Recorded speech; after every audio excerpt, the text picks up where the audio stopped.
Hey guys, welcome. This is one of my favorite topics to teach. It's one of the few topics that I think I know more than most teachers do. I'm pretty confident of that.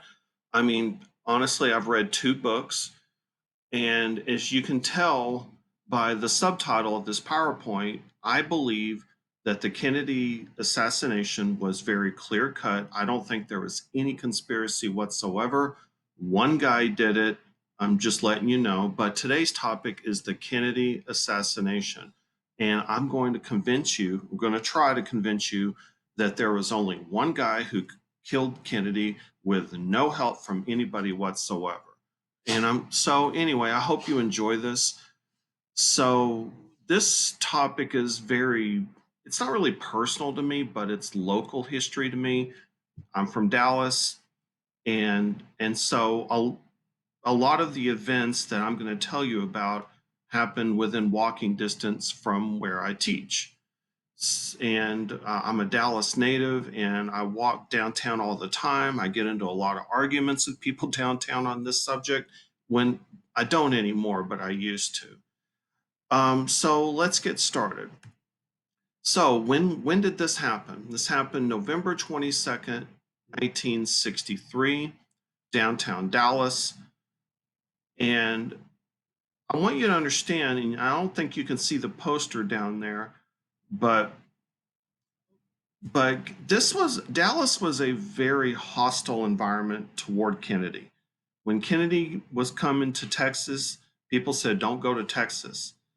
But you need to understand that he won Texas when he won the election, but barely. As a matter of fact, he cheated.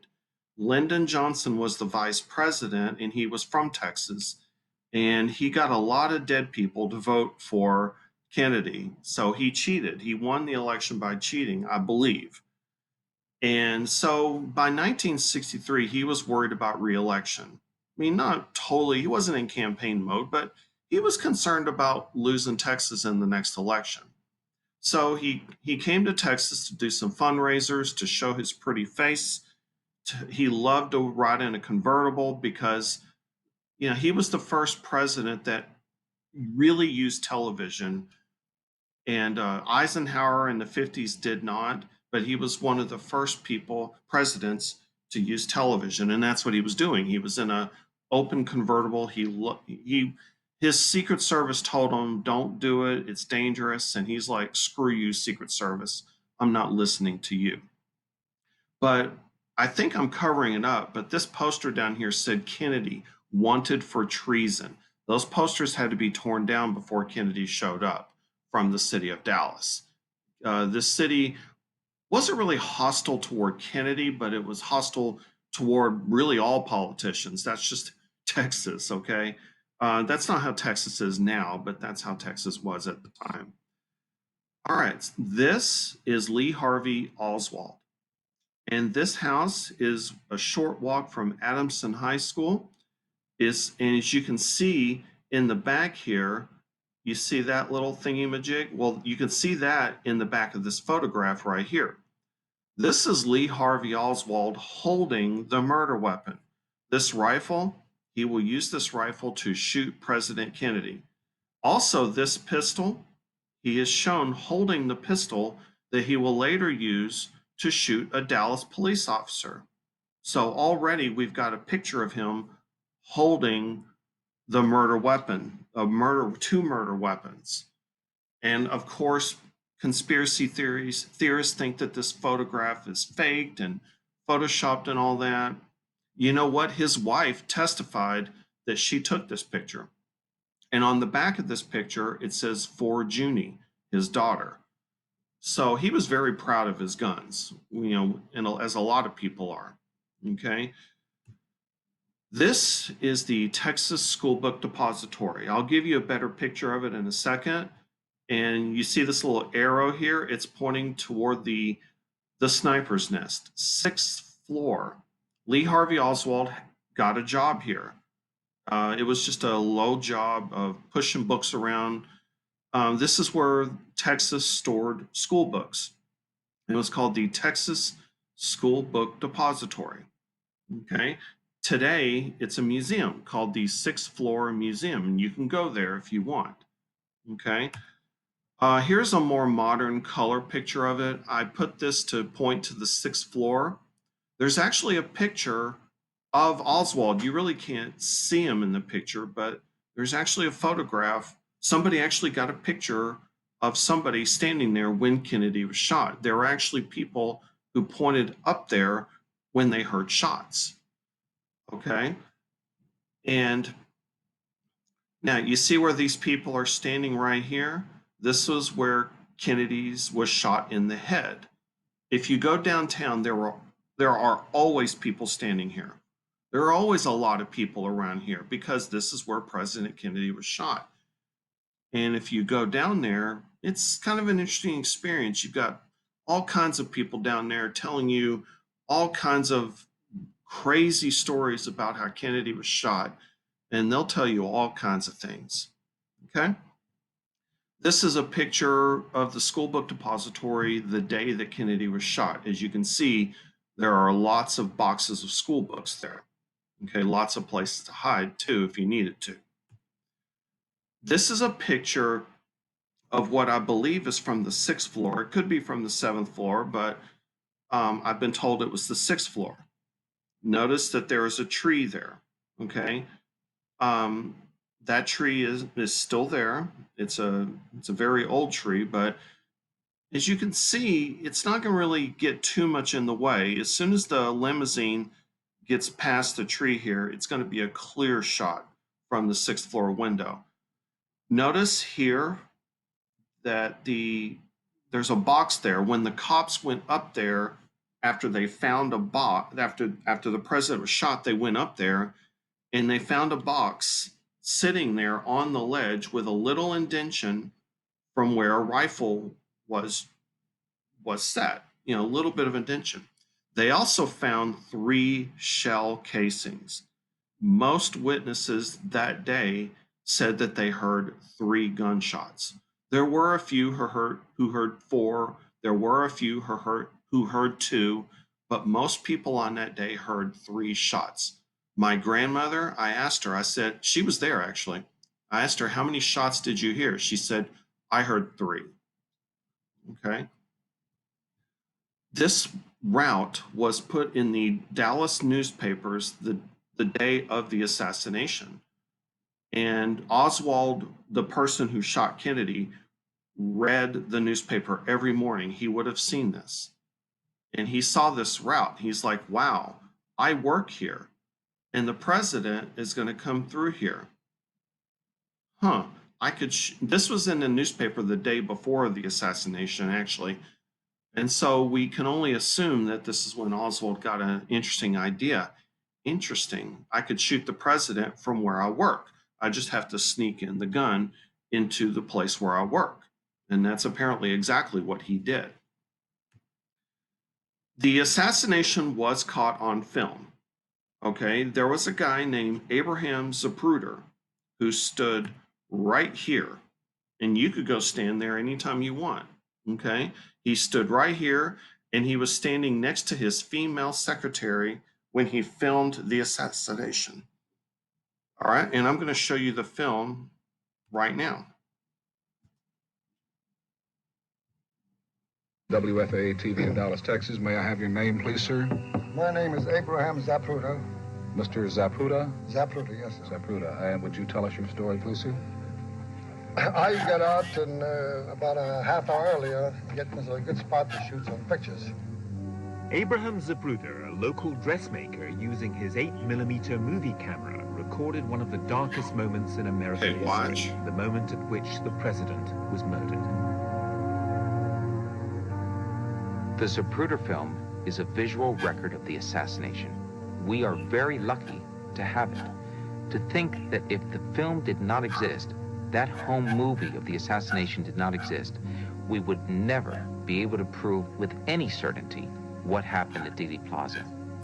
Not true. We had the autopsy reports, and the autopsy reports showed clearly that Kennedy was shot in the back of the head, and then the exit wound was in the front, and it was his right side. And when you look at an autopsy, you can tell the direction from which the bullet came from. Have you ever been to a 7-Eleven and you see a bullet hole in the glass? You can tell, actually at school, I've seen bullet holes in the windows. You can actually tell what is the entrance and what is the exit. The entrance is a very small hole, and the exit is a much bigger hole. Well, our bones do the same thing. The entrance wound is a very small hole in the back of Kennedy's skull, and then the exit wound is a big explosion, as you just saw. So, yes, the film helps. And by the way, this guy, his name is Gerald Posner, and I actually read his entire book.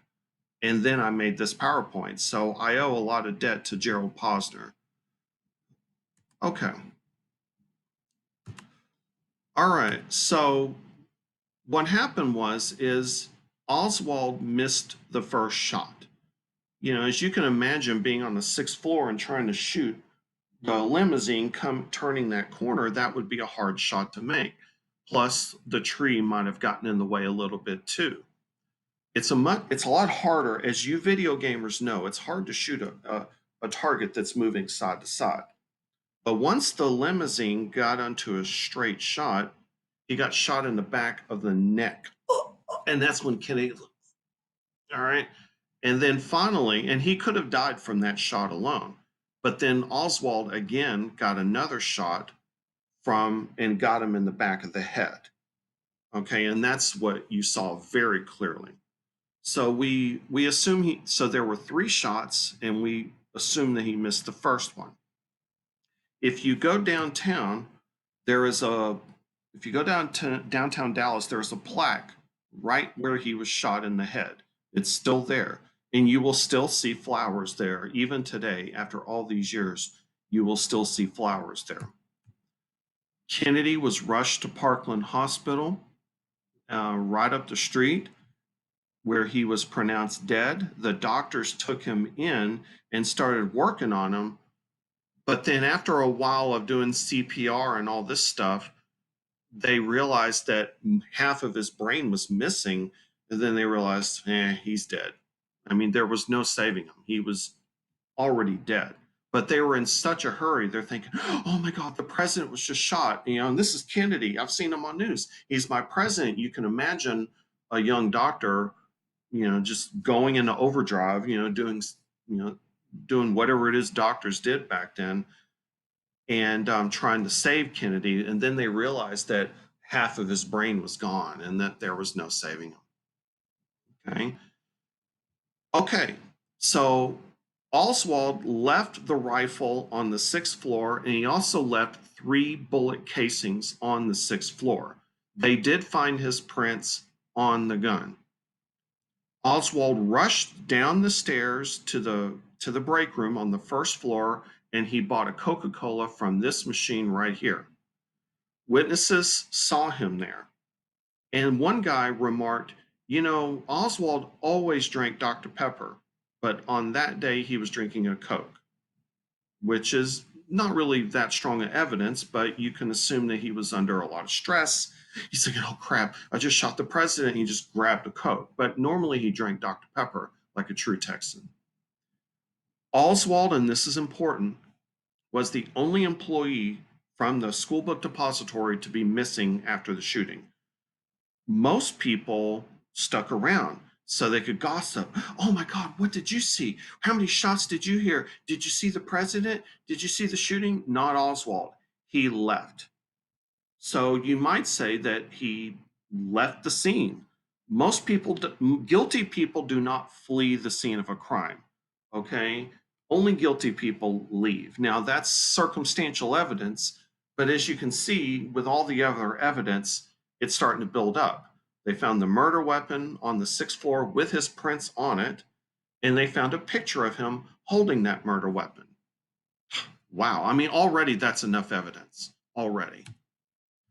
Oswald got on a bus, but then, as you can imagine, the buses weren't going anywhere. He got on a bus, and then he got off the bus and then got in a cab, and the cab took him down Houston Street, crossed the Houston Street Bridge, and he went to this boarding house on 1026 Beckley. And he went inside. It was November, so it was a sunny, cold November day. Not freezing cold, but a little chilly. He grabbed a light jacket and he grabbed his pistol.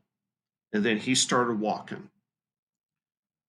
Officer J. Tippett saw this man, this young man, he was like 23 years old, who fit the description of the person that they were looking for. Officer Tippett was driving in his car. He saw Oswald. He stopped the car. Young man, come here. And Officer Tippett had a nasty habit of looking down, so you can imagine, young man, come here. Oswald pulls out his gun, turns around, bam, bam, bam, shoots him 3 times, walks over to Officer Tippett, and shoots him in the head, puts his gun away, and then walks. Now, some of you know where Oswald went from here. He started walking down Jefferson Avenue, and he went to the Texas Theater. And now Oswald made a mistake here. Oswald, he didn't buy his ticket. There were some people who worked at the theater. They were hanging out over here talking with their backs turned, and they were gossiping. What did you hear on the radio? The president has just been shot. And then Oswald comes in right here and just walks into the theater without buying a ticket. And that's when they call the police. So the police show up. A lot of police show up, okay? And honestly, the police are more mad about one of their own police officers getting shot than the president getting shot. That's how cops are. They do not shut off the theater, okay? They just leave it running. And Oswald is sitting in this theater, and the cops, they grab him. Oswald pulls out his gun, trying to shoot another cop, and bam, they beat him up. The cops beat up Oswald. They grab his gun and they arrest him. And they take him outside, and the press are already outside taking pictures. And then they, so here's a picture of Oswald getting arrested by the Dallas Police Department, and they got him. And that's it. Here's a picture of Oswald, and you can see a bruise where the cops beat him up, because when you shoot a cop, they're not gonna be nice to you. Okay. So here is Oswald's photo when he got arrested, his mugshot. Okay. And that's it. And then here's President Lyndon Johnson getting sworn into office. Here's Jackie Kennedy, and she's even got blood on her shirt somewhere. And that's it. She's being sworn in on Air Force One at Love Field Airport. Okay. They interrogated Oswald for 2 days, and they could not get a confession out of him. Okay. But you know what? That's normal. A lot of guilty people don't confess to their crimes. He even said, I'm a patsy. I didn't do it. I didn't do anything. But all the evidence is against him. So for 2 days, he was questioned, and his own brother came and talked to Lee Harvey Oswald, and his brother's like, yep, he did it all right. Even his own brother thought he was guilty. Okay. I mean, anybody who knew Oswald, and there weren't a lot of people who knew him, knew that Oswald did it, because this guy was a psychopath. Okay. One thing I want you to understand about being a psychopath is that you don't have a lot of emotion. When Oswald shot the president, most of us were like, oh my God, I just shot the president, but not Oswald. He recocked that gun and shot him again. That's a psychopath for you. He had very few emotions, no remorse for his actions. So already this story is interesting, and the evidence against Oswald is totally overwhelming. Okay. And they found the murder weapon with his prints on it. They found 3 shell casings in the place of where he worked. Oswald shot a police officer, and there were witnesses. There were witnesses to him shooting that police officer. And then when they arrested Oswald, he tried to shoot another police officer with the murder weapon. They shot a police officer on him. Already, that's overwhelming evidence. Okay. So after 2 days, they thought, you know what? We need to move Oswald to a more permanent jail. There's too much press at the Dallas Police Department. By the way, this police department is on Harwood and Maine. It is still there, and it is now a law school. It is now a law school. You can see it yourself. So they're gonna move Oswald across town to a more permanent jail, okay? Because they've already questioned him. They've already got their case against him. They're just going to move him to a more permanent jail instead of being at the Dallas Police Department. And then the story gets even more interesting. A guy named Jack Ruby comes out of nowhere and shoots Oswald on live television. This is the first murder ever committed on live television. And this picture is colorized, but this is a Pulitzer Prize winning photograph. It was in every newspaper in the country. And this guy, his name is Jack Ruby, shot Oswald on live television. And you can imagine everybody in America is going, oh my God, look at this guy wearing the fedora hat and this guy with a gun. He looks like a gangster. He murdered Oswald to cover up. So this is a mafia hit. And a lot of people thought that. I mean, anybody who has watched any gangster film ever is thinking that. They're thinking, oh, the mafia must have killed Kennedy. And this guy is doing a mafia rub out to kill the assassin. Okay. But think about this. If the mafia is going to rub him out to keep him quiet, then who's going to keep Jack Ruby quiet? It doesn't make any sense.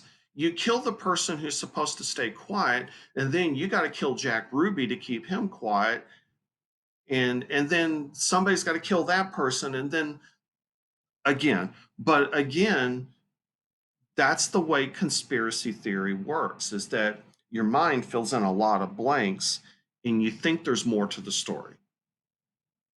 Okay, and another thing, from a psychological perspective, people don't want to feel like something's being hidden from them. Okay, so think of it psychologically, why people believe these conspiracy theories. They don't want to feel like somebody is pulling one over on them. So Oswald fired 3 shots. He missed the first one. The assassination was filmed. The government investigated this murder for 9 months. That's a much longer. I don't think it was 9 months. I think it was 6 weeks, but it was much longer time than normal. And they concluded that Oswald acted alone. All the best people were on this case. They asked everybody. They interviewed witnesses. They looked at the evidence. They looked at the autopsy. They looked at the photographs. They looked at the gun and everything. And the government found that Oswald acted alone. However, 80% of people today believe that Kennedy was killed either by Oswald or with some grand conspiracy. Like it was the mob that killed Kennedy. It was Jackie Kennedy that killed Kennedy.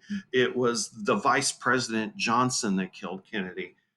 It was aliens that killed Kennedy. There's even a new one about how the Secret Service killed Kennedy.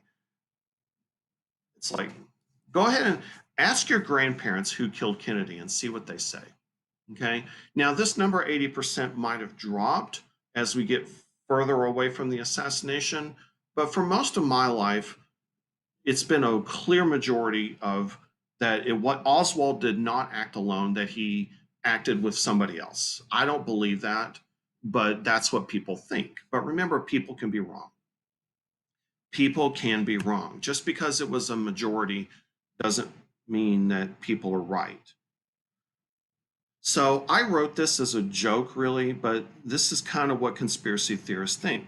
Kennedy was killed by a conspiracy of high government officials with LBJ working with the CIA, the mafia, anti Castro Americans who want revenge for Kennedy's lack of support in the failed Bay of Pigs invasion of Cuba.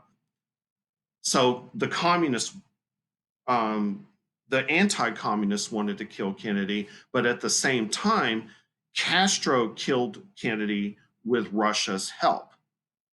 So the communists and the anti-communists killed Kennedy.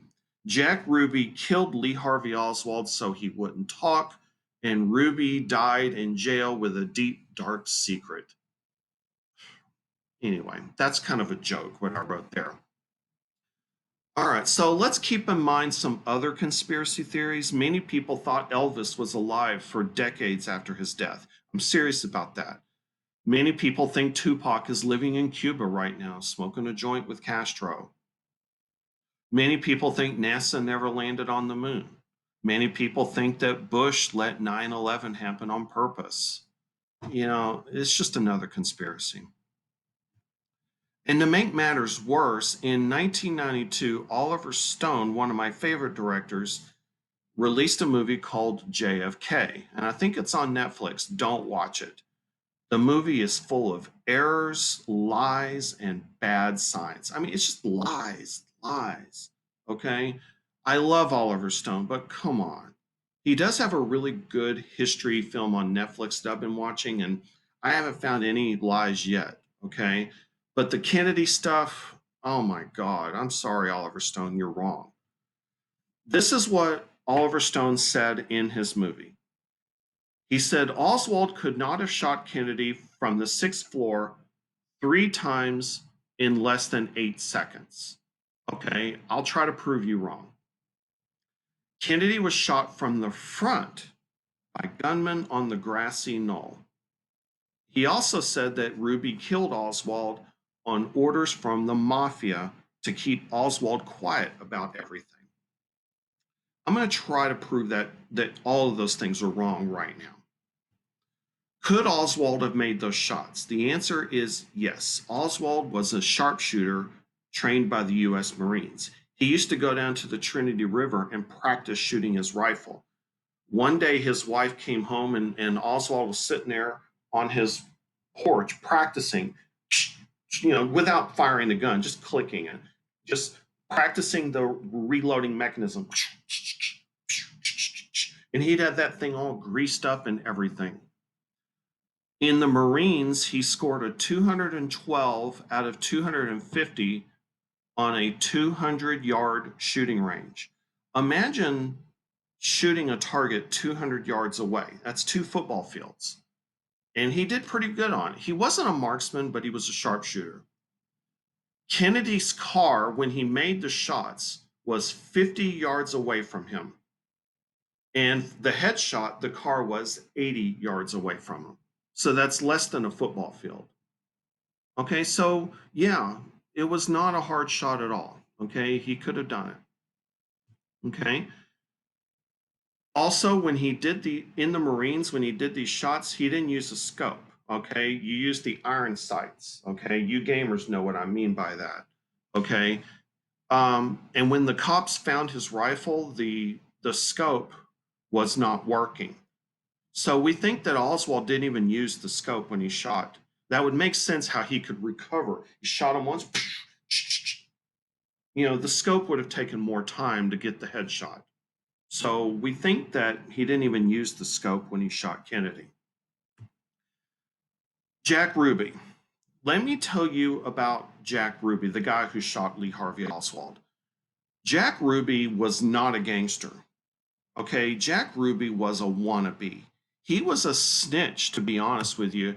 He ran a strip club on Commerce Street. I believe the strip club is where McDonald's is today, on Commerce Street. He ran a strip club called the Carousel. And Jack Ruby had the characteristics of somebody that the mob did not like. His nickname was Sparky. He had a temper. Now, so if you're thinking that Jack Ruby was some cold-blooded assassin, Jack Ruby had a major temper. I mean, people who knew Jack Ruby said that he'd be talking to somebody in his club and then bam, like he's borderline personality, like he just literally throw people out of a strip club. Okay. He would just go off, like flip his lid. Okay. That's Jack Ruby. Another thing that's really hard to convince people of, I think, is that Jack Ruby loved cops. He would go up to cops and he would call them by their first name, and the cop would be like, "Who are you again?" "Oh yeah, you own that carousel strip club." "Okay, yeah." He would name drop. In his strip club, he had a room in the back where cops were welcome to go into the back and get sandwiches and coffee or whatever. He loved cops, and he would go down to the police station all the time and talk to cops. He was one of those people who wanted to be everywhere. You know, those people who said, "Yeah, I talked to this cop." He was a gossiper, he was a blabbermouth. Doesn't sound like an assassin to me. Doesn't sound like somebody who could keep a secret. People say that Jack Ruby died with a deep, dark secret. Well, you know what? Jack Ruby did not keep secrets. He was a blabbermouth. He was a bragger. His friend went to visit him in jail after he shot Oswald, and he wasn't being secretive about it at all. He told everybody who would listen why he shot Oswald. He was a bragger. "Yeah, I shot that guy because he killed my president." And he said, I know this is weird, but he said, "I didn't want the Kennedy's children to have to go through a trial. I wanted to shoot that man who shot my president." I know, but he's a little cuckoo. Okay. The FBI labeled Jack Ruby as a potential informant. This guy is no secretive assassin. He is a snitch. Okay. Another thing I want you to understand about Jack Ruby's murder of Oswald is that Ruby left his dog in the car when he shot Oswald. That to me says that he wasn't planning on shooting Oswald. He was in the area because he was trying to wire one of his strippers some money to pay rent because he shut the clubs down. He shut his strip club down. Because of the assassination, which is strange. You don't shut a strip club down on a Friday night and a Saturday night. Nobody does that.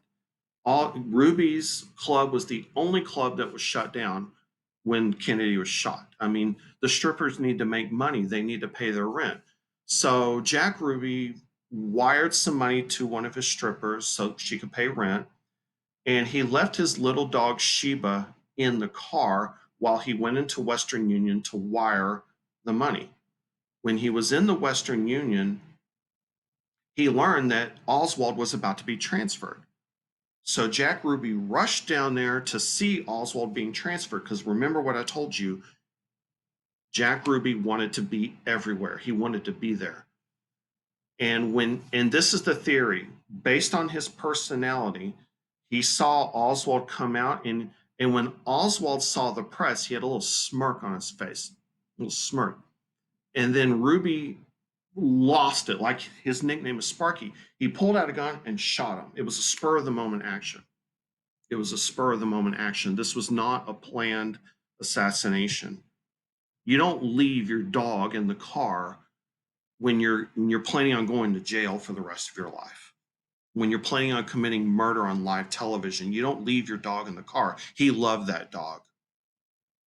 Okay? He would have left his dog with his sister. He would have left his rings and jewelry back home, and left a note or something. He didn't do that. This was a spur of the moment thing, not some mafia hit. Was Kennedy shot from the front? By the way, look, this is where Zapruder was filming it. Look at all these witnesses here. The theory goes is that there was somebody behind this picket fence here that shot Kennedy from the front.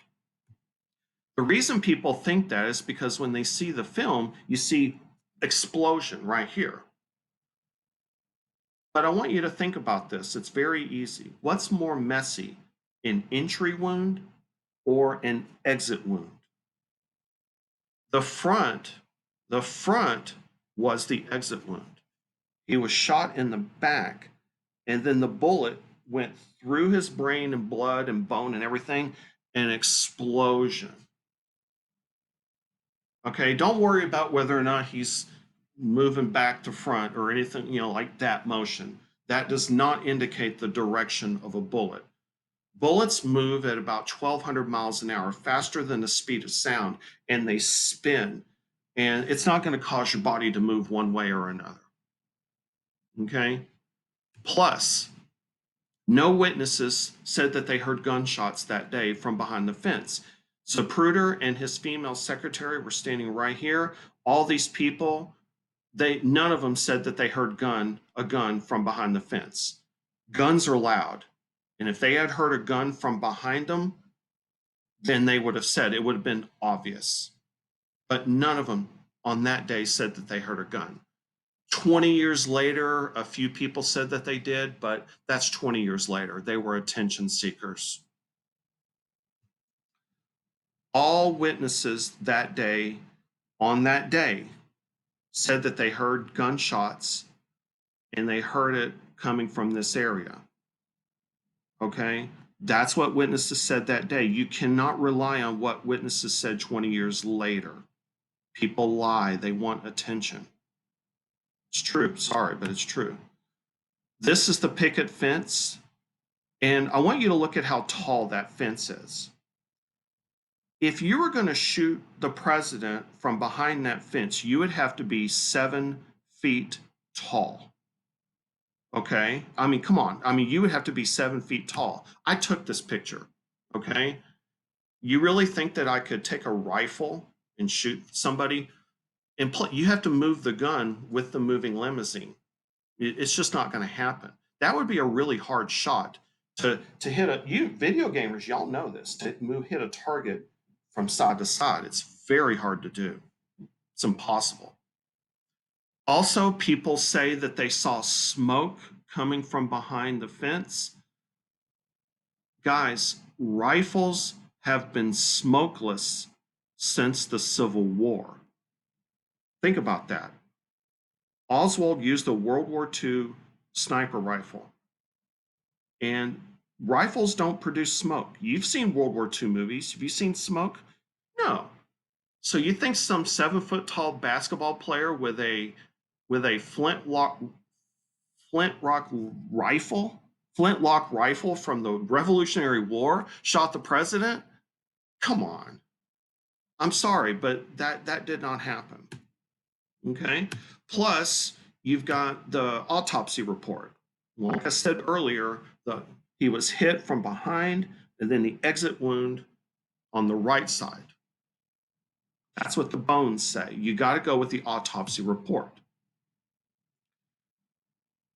In Oliver Stone's film, it said that there was a magic bullet because apparently it went through his neck. And by the way, this is the governor of Texas. His name was Connolly, and he was shot too.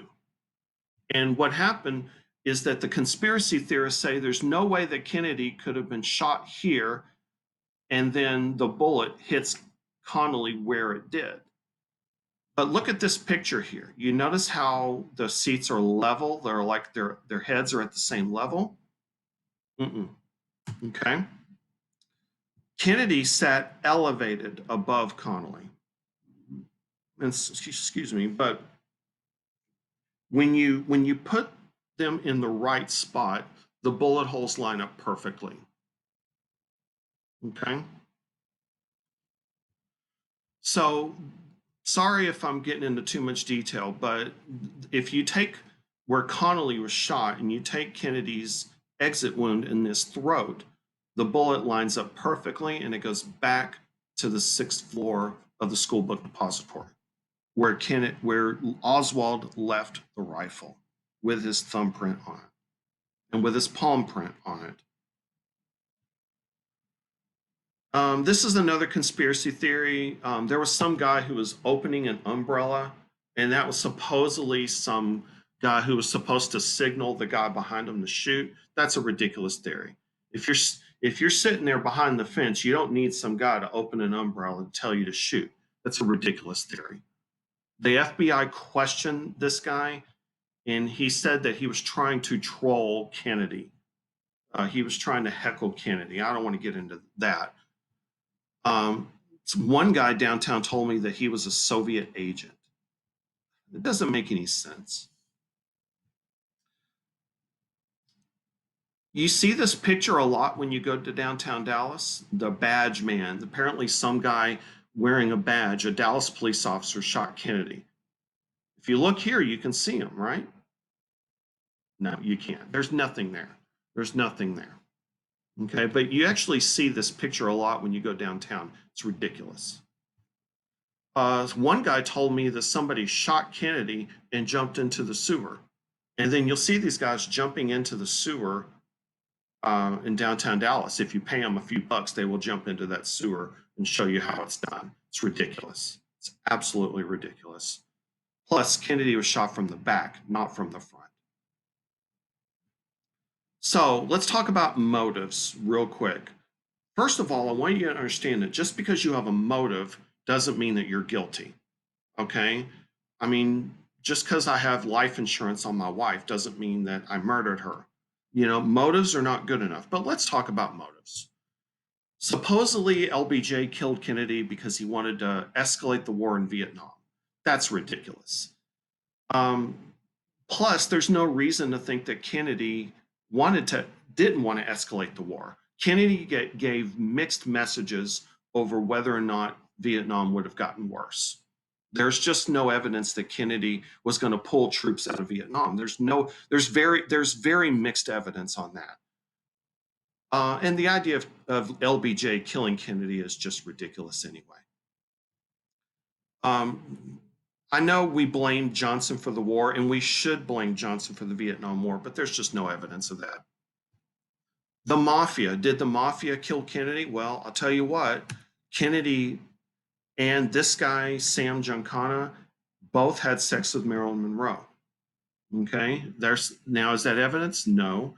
The mafia is also mad at Kennedy for the embargo in Cuba because the mafia had casinos in Cuba, and the mafia lost millions of dollars from Havana, Cuba casinos. Is that a reason to kill him? No. Plus, they'd be after his brother, Robert Kennedy, not after Kennedy himself. And plus, the mafia, they care about money. They don't really care about statements necessarily. They care about making money. And they do things in secret. They're not going to kill the president in front of everybody. It's ridiculous. Plus, the FBI had the mafia's phones tapped, and they didn't know that their phones were tapped. No evidence was ever heard about the mafia killing Kennedy. Did the mob control Oswald and Ruby? No. They did not trust Oswald. They didn't even know who Oswald was, and they definitely didn't trust Ruby. Ruby was a snitch. He was a loudmouth. The mafia had nothing to do with it. Castro had nothing to do with it either. Why would he want to kill Kennedy? The United States promised to leave Cuba alone. That's what Castro wanted. That's what Castro got. He's not going to mess with that. Okay? Castro is not going to mess with that. Okay? Did the Russians do it? What advantage would the Russians have by killing Kennedy? We were just getting along with the Russians right after the Cuban Missile Crisis, and they weren't going to mess that up. There's no motive there. It's ridiculous to think that they would. There is no advantage of having Lyndon Johnson as president by killing Kennedy. There's no advantage. It doesn't make any sense whatsoever. So basically, believe what you want to believe, but I think a lot of this has to do with just not letting celebrities die in peace. Okay, with all these conspiracy theories, just let celebrities die in peace. Okay, this is a joke by The Onion, and hit pause if you want to look at that. And this is a joke. All right, guys, so hopefully that was useful. Hopefully you enjoyed that. Thank you very much.